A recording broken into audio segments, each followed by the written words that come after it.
Welcome back to Camo Sports, the weekly sports podcast where we discuss sports topics from the college level all the way to the professional level. This podcast can be found on Buzzsprout, YouTube, Apple Podcasts, or Spotify. All you have to do is look up Camo Sports and it should be on any one of those things. I would like to say thank you for the support in the last 2 episodes. Really means a lot that y'all are listening and comments, and just the support I've been getting is really good, so I really appreciate that. Make sure to follow all my socials for updates. My X or Twitter is Camo Sports at Camo My TikTok is Camo or Camo. My Instagram is Camo_M_4. My Facebook is Camo.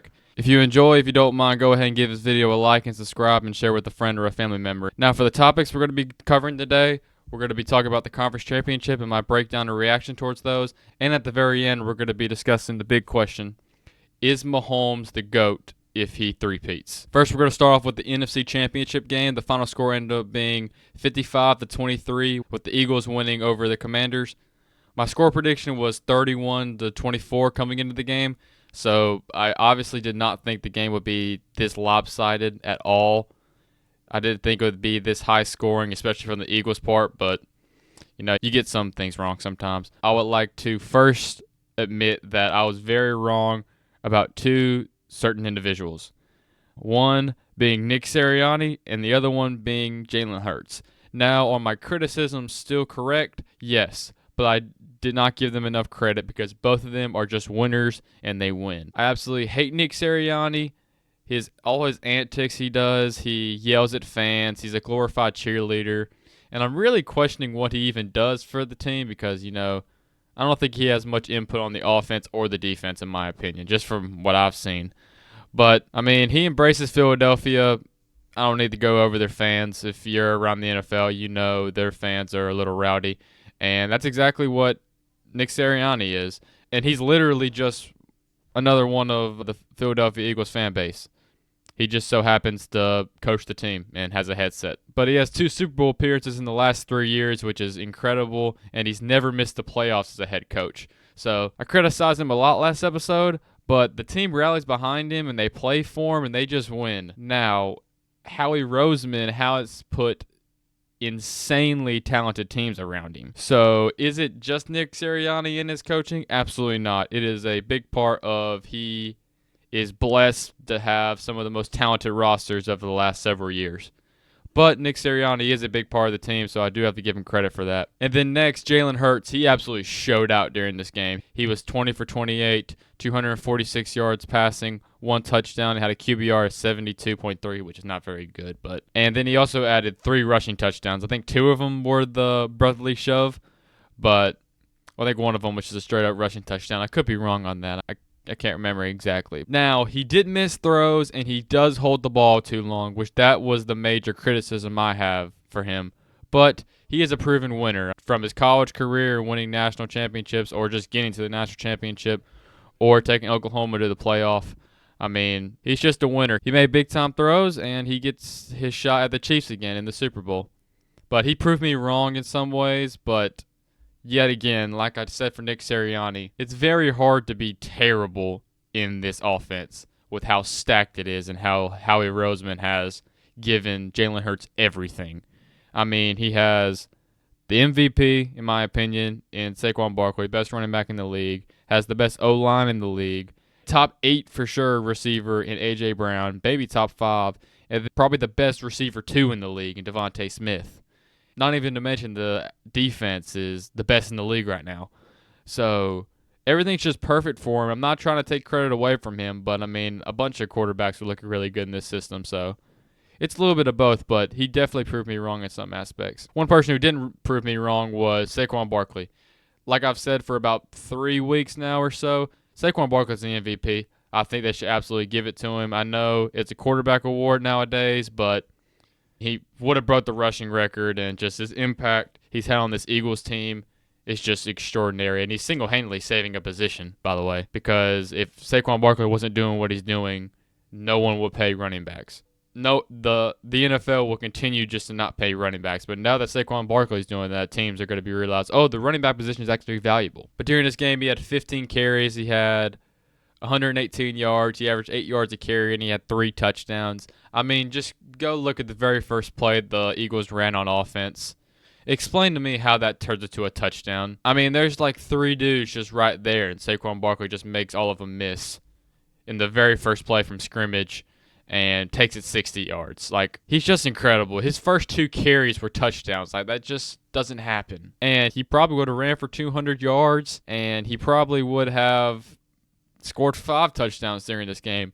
But he ended up getting banged up with his calf, so they actually didn't need him during this game because the game wasn't close enough and they were in dire need of Saquon Barkley to carry them. So they rested him and didn't give him as much carries and as much workload as he usually does. He gets a week off for the Pro Bowl break, but I really hope his calf heals for the Super Bowl so that he can be fully healthy because they're going to need everything they need to beat the refs and the Chiefs and the Swifties. I believe there's only one God. That's how I was raised, and that's what I always will believe.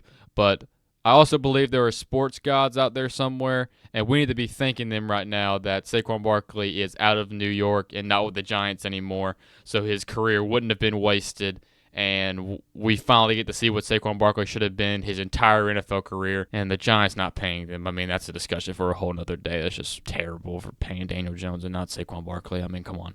But Saquon Barkley is one of my favorite players in the league. He's always been, but it's not just so because of his talent.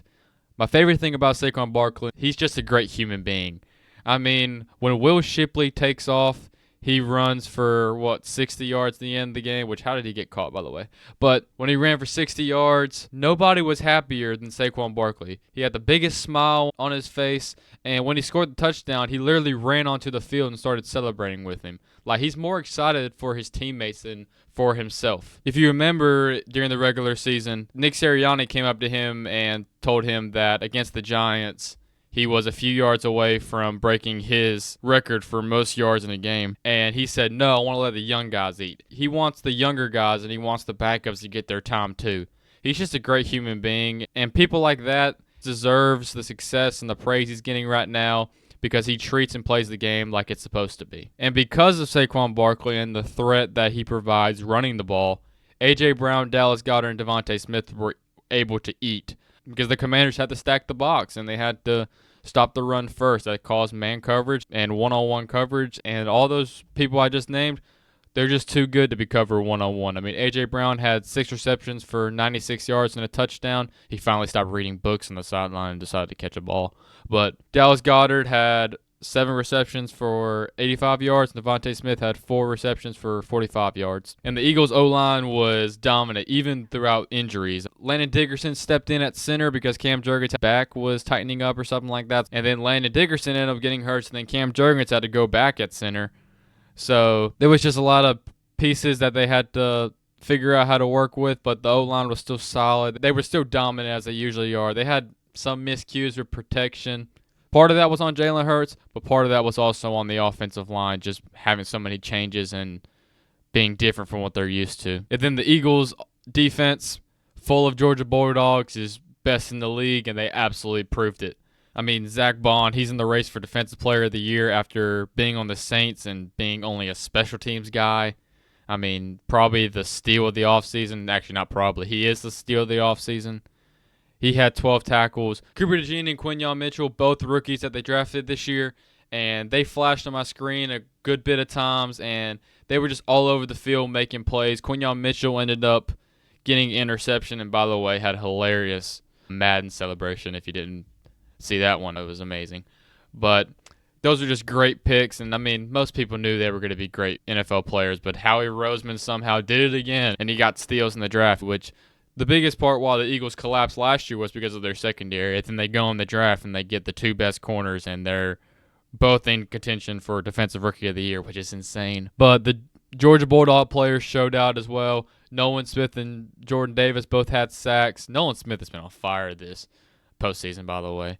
And then Jalen Carter wreaked havoc as usual. He didn't show up in the stat sheet, but stats don't tell you everything. You have to watch the games, and you could tell he was getting double-teamed or they were sliding protection towards him. He was just being a problem all night like he usually is. He caused multiple pressures as well. Now, the one thing that does scare me about the Eagles is Jake Elliott. He's having a really down year, and he missed a 54-yard field goal, and I actually looked, and he is 1 for 7 this year on 50-yard or more kicks this season, which usually he's one of the best kickers in the league, but this year he's having a pretty down year, and I really hope that doesn't come to haunt them in the Super Bowl, especially because we really need them to beat the Chiefs. Please beat the Chiefs. But then the Eagles had 7 rushing touchdowns, which tied for the most in a playoff game with the 1940 Bears, who ran for 7 rushing touchdowns as well in a 73-0 win over Washington in the NFL championship at the time.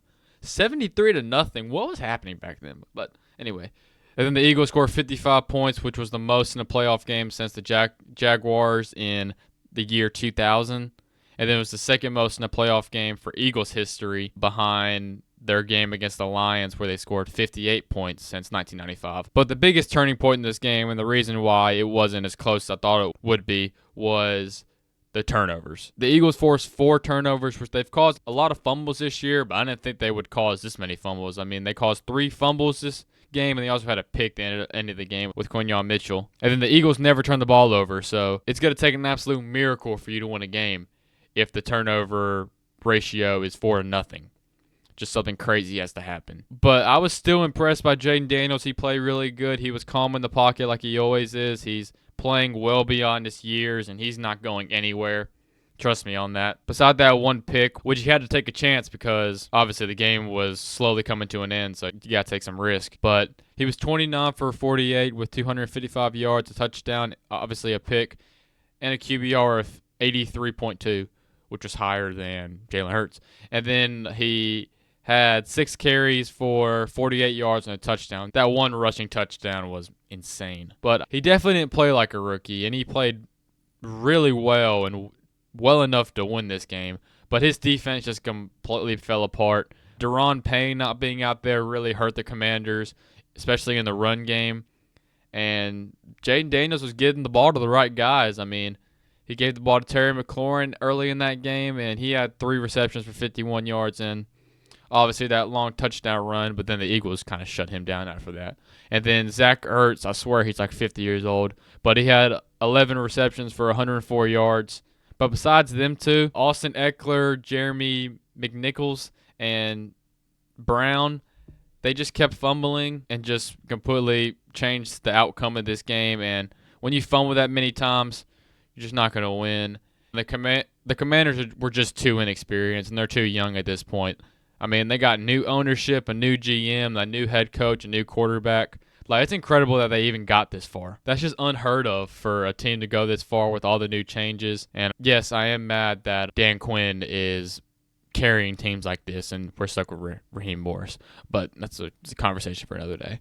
But I'm proud of Dan, by the way. I'm not hating towards Dan. I mean, we fired him for no reason. I'm not going to get into that. I'll go on a whole spill. But the Commanders just ran to a juggernaut in the Eagles, who were at the peak of their powers. But trust me, the Commanders are not going anywhere anytime soon. And then the next game is obviously the AFC Championship game. The final score ended up being 32-29 with the Chiefs coming out over the Bills. My prediction was a low-scoring game at 23-20. So I was wrong on that again. It was more high-scoring than I thought it would be. The thing I'll say about this game that needs to be addressed, Tony Romo is annoying. Please get him off of TV and stop calling these big-time games. He thinks he's smarter than everybody. And he's over here critiquing Josh Allen on every single play, like Josh Allen was a far superior quarterback than you'll ever be, Tony Romo. No hate to you, but please just commentate the game. We don't need to know every ins and out of that game. Just do what everybody else does, please. It's so annoying. I'm not hating on the guy, but can we get like Kirk Herbstreit to do the game or something? Somebody else, please. Greg Olson's great. I don't know why we don't use Greg Olson enough. Why can't we just have him? Anyway, I'll start with Josh Allen. Feel bad for that guy, but he was 22 for 34 passing, 237 yards, 2 touchdowns, a QBR of 71, and on the ground he was 11 for 39, which the Chiefs completely took that away. Which reminds me, the Bills is tush push or brotherly shove, whichever one you want to call it. I don't know if tush push is a bad word. The Bills just don't know how to run it. The quarterback sneak is the greatest play in the history of football ever created, and the Bills is just terrible. They have Josh Allen, who is a physically imposing quarterback, and they just can't run it. They never seem to get it right. If you look at the Eagles and how they run it, yes, they have Jalen Hurts, who squats like 600 pounds, but Jalen Hurts gets low to the ground. The linemen are getting low to the ground, and they're just pushing and moving their feet with like Dallas Goedert and huge people who are strong pushing him behind him. So there's just no way to stop it. And the Bills have nobody pushing behind Josh Allen.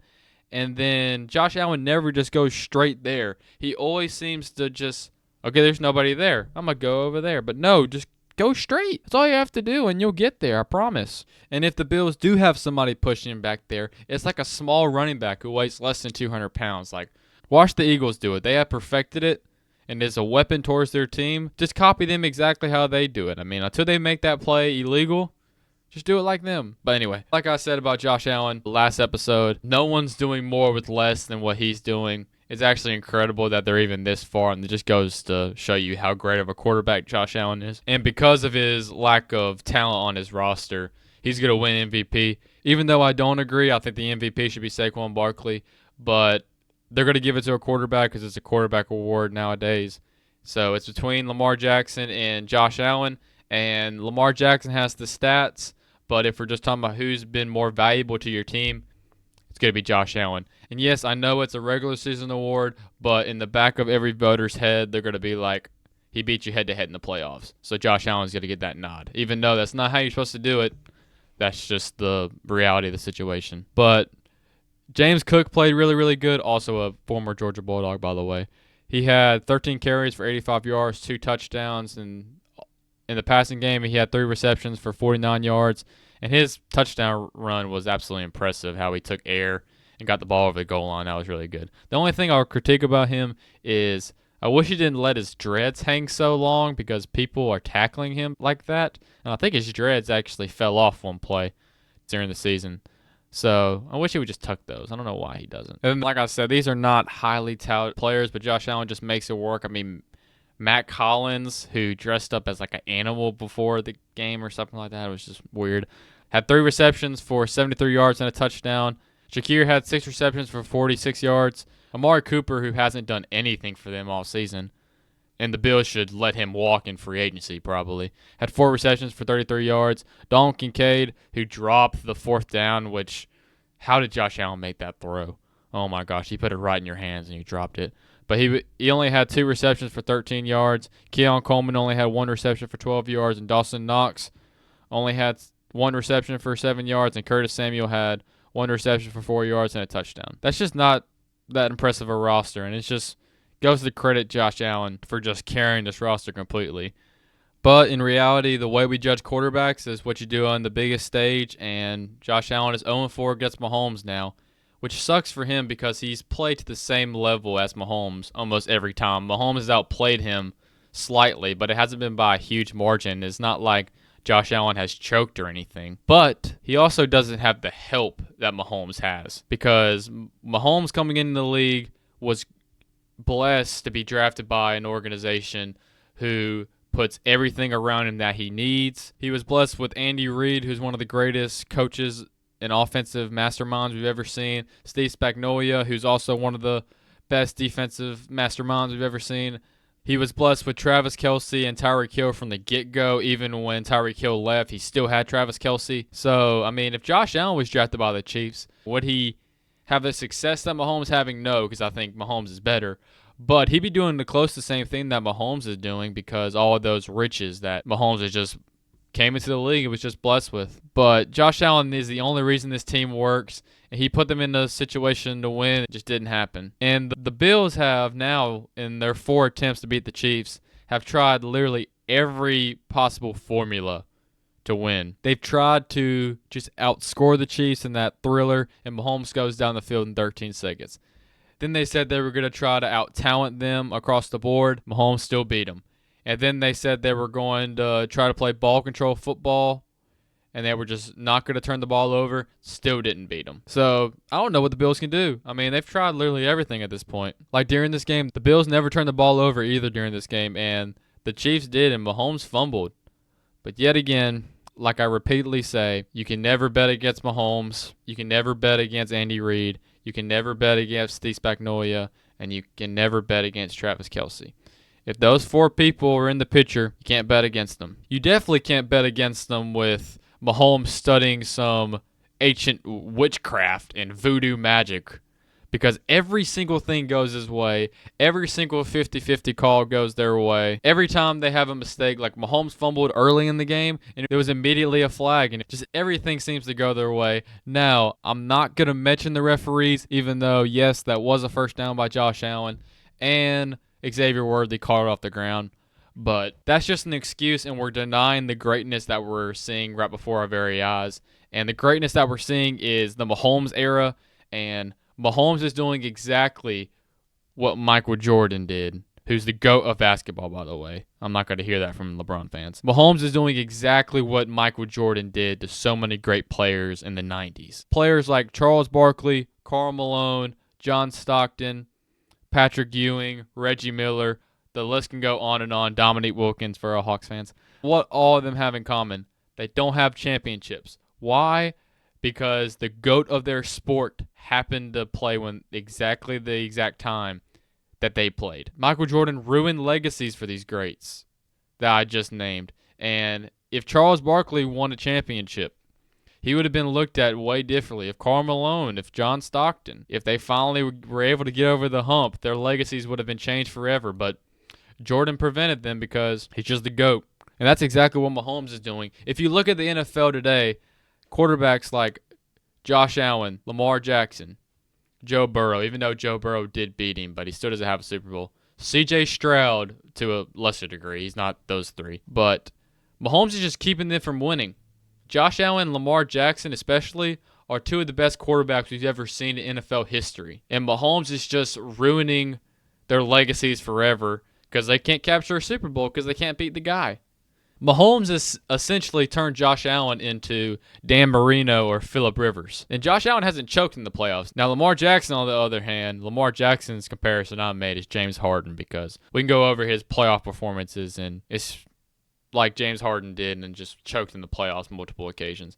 But to give a football reference, Lamar Jackson right now is on the Peyton Manning trajectory where he's racking up all these MVPs, but he just has no rings to show for it. But, I mean, I imagine Josh Allen and Lamar Jackson, and Joe Burrow for that matter, one day will get championships, but Mahomes is just preventing every one of that. He just knows how to win, and like during this game, he was 18 for 26, passing 245 yards, a touchdown, a QBR of 87.1, and rushing, he had 11 carries for 43 yards and 2 touchdowns, which he ran like Josh Allen usually does. He did have one fumble, but that didn't play a big factor in the game. Kareem Hunt, who the Chiefs picked up off his couch, by the way, added 17 carries for 64 yards and a touchdown. Xavier Worthy, who the pick that the Chiefs selected him with, the Bills gave, and the Bills also gave the pick from Mahomes. So the Bills are also responsible for this dynasty that's occurring. But Worthy had 6 receptions for 85 yards and a touchdown. Juju Smith-Schuster had 2 receptions for 60 yards. Hollywood Brown has been hurt all year, had 3 receptions for 35 yards. Travis Kelce did absolutely nothing. He must have been listening to too much Taylor Swift. Had 2 receptions for 19 yards. DeAndre Hopkins hasn't done much, but we know what DeAndre Hopkins can be at times. He had 1 reception for 11 yards. But Andy Reid is just a mastermind. He just revitalizes careers and people who have been thrown away by many teams. He just makes them look good. Like I said with Kareem Hunt, he was on his couch and all of a sudden the Chiefs call him and then he's the starting running back in the Super Bowl now. I'm pretty sure Juju was cut by the Patriots, who are one of the worst teams in the league. DeAndre Hopkins was given away for like a 4th or 5th round pick. And Andy Reid is just special in his play calling. It's just so creative. He just makes anybody look good. I mean, I think he can make me get a reception or 2 in the NFL. That's a little bit of a stretch. And on the other side of the ball, Steve Spagnuolo, he's just a straight-up genius. I mean, you know he's going to blitz, but it doesn't matter because he's going to scheme it up where you never see it coming, even though you know exactly what's coming. I mean, just look at the very last play for the Bills. I mean, they flashed the linebackers. Even the safety was creeping down, so then they make adjustments towards that. But then at the snap of the ball, they all back off, and then the outside linebacker and a weak side corner blitz happens. And the Bills have no shot because there's, like, how would you have seen that coming? And then the Chiefs' special teams is also elite. Nico, I think is his name. He had a 41-yard punt return. And then Harrison Butker, I feel like he's never going to miss a kick. I feel like I've never seen him miss a kick for that matter. But for the Chiefs, it just doesn't matter how they look or how they do it or who they're going against, how much the odds are stacked against them, they're just going to find a way to win, and it's just annoying. And I used to like the Chiefs. Like, I like Andy Reid and what he does. I like Mahomes and his Kermit the Frog noises, and I love Travis Kelce, their podcast New Heights. I watch it like all the time. It's amazing. But they have a lot more players that I actually like. I just root against them because they win so much. I'm just tired of them. It's the only reason. They're just too good. And also, I'm just tired of Taylor Swift and the Swifties. The best way to describe the Chiefs is they're Thanos to the NFL. They're inevitable, and they're going to be in the Super Bowl every year. And you know what? They're probably going to win the dang Super Bowl every year. You just never bet against them. And with that being said, when the Chiefs, because it's going to happen, when the Chiefs three-peat and they're Super Bowl champions again, and Mahomes has 4 Super Bowls, the big question in sports media is going to be, is Mahomes already the GOAT? Like I said, we're in the Mahomes era. And in his first 7 seasons as a starter, Mahomes' worst season is losing in overtime in the AFC Championship game, which is wild. He has 7 straight AFC Championship game appearances, and, I mean, he has a great case to already be the GOAT. But we're obviously talking about Tom Brady. When we're talking about Mahomes versus Brady, we obviously cannot compare career stats, or what I like to call them, counting stats for you LeBron fans like to bring up so much, which is just stupid. Counting stats such as like career passing yards or career amount of touchdowns. We can't do that because if you want to pause the video and look at it, it should be on the screen right here. It's not close because Mahomes ain't done yet. I mean, Brady played for so long, and that's just not fair to do. But if we're just comparing the accomplishments, is what the argument is. We're assuming Mahomes win the Super Bowl this year, and then he stopped playing football forever after the Super Bowl and after their three-peat. The championships would be Brady has 7, Mahomes has 4. Brady has 3 MVPs, Mahomes has 2. Super Bowl MVPs, Brady has 5, and Mahomes would have 4, assuming he would win it because the Chiefs won. But the biggest argument in that would be Mahomes could say he was a part of the only three-peat in the Super Bowl era.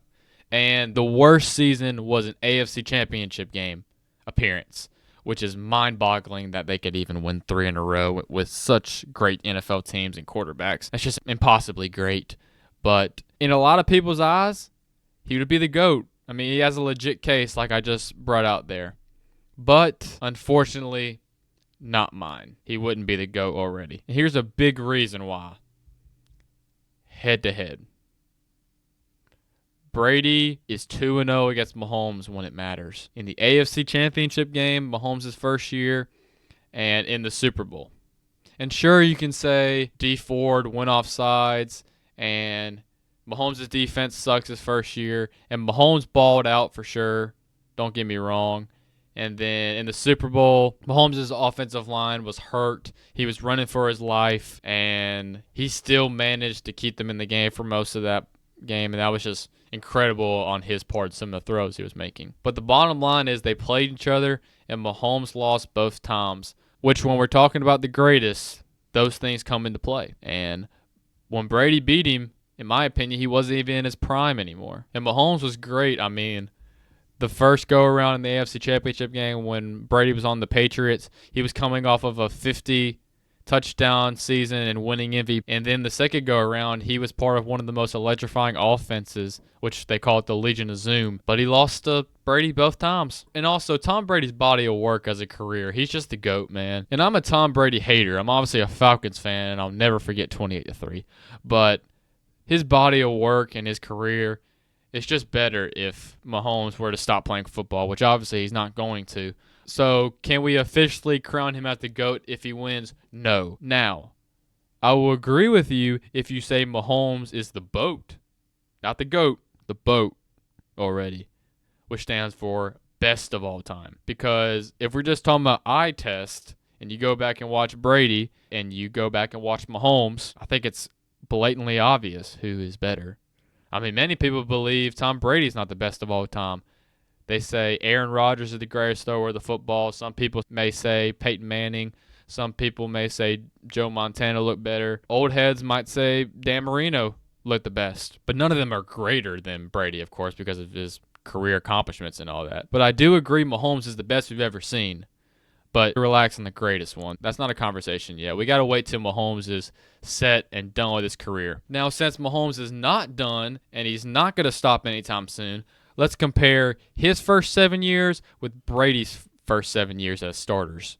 And bam, it's not close at all. Mahomes' record is 17-3 in the playoffs, and Brady's record in the playoffs is 14-3, favor of Mahomes. AFC titles, Mahomes 5, Brady 4 in favor of Mahomes. Super Bowls, Mahomes has 4 with a three-peat, with Brady with 3. And then you can just take a look. I'm not reading all those stats, but Mahomes literally has him in every single category, essentially. And then another big argument you can make was in Brady's Super Bowls that he got early in his career, he was mainly getting carried. He was a complete game manager for Belichick's great defenses.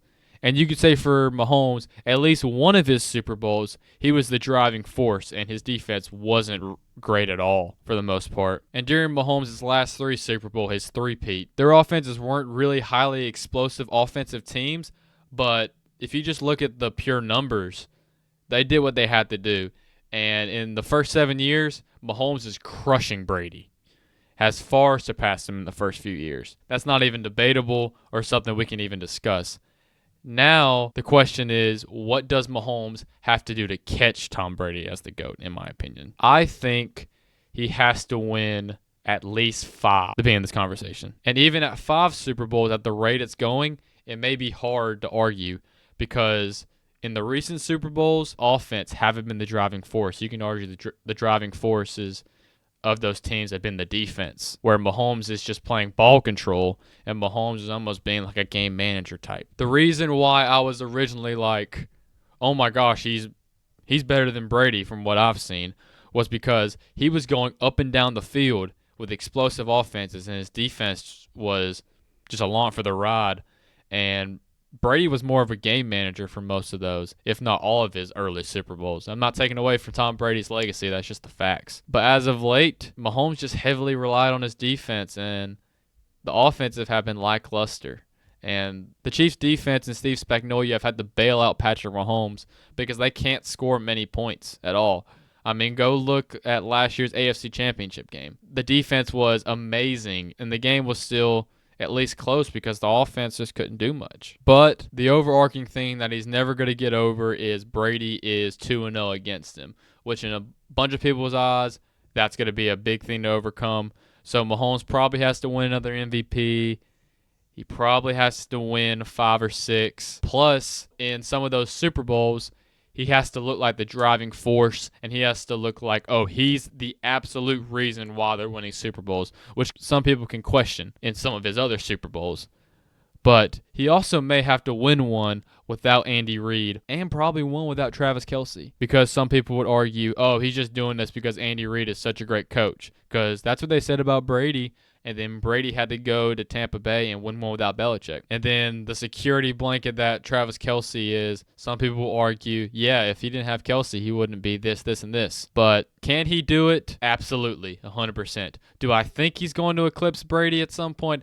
Absolutely, 100%. But it's going to take a lot to take over Brady. Mahomes' best bet and what he should be trying to do if he wants to actually be the GOAT, he has to go back to what he was early in his career, and he has to be, without a shadow of a doubt, look like the best quarterback in the league in the regular season and then also in the postseason. Because it's been in question this year and last year. You'd be like, oh, Josh Allen's the best player in the NFL. Oh, no, Lamar Jackson's the best player in the NFL. That can't be a question if he wants to catch Brady. It's got to be, yeah, during the regular season, Mahomes is the best. In the postseason, it's not a question who's the best even now.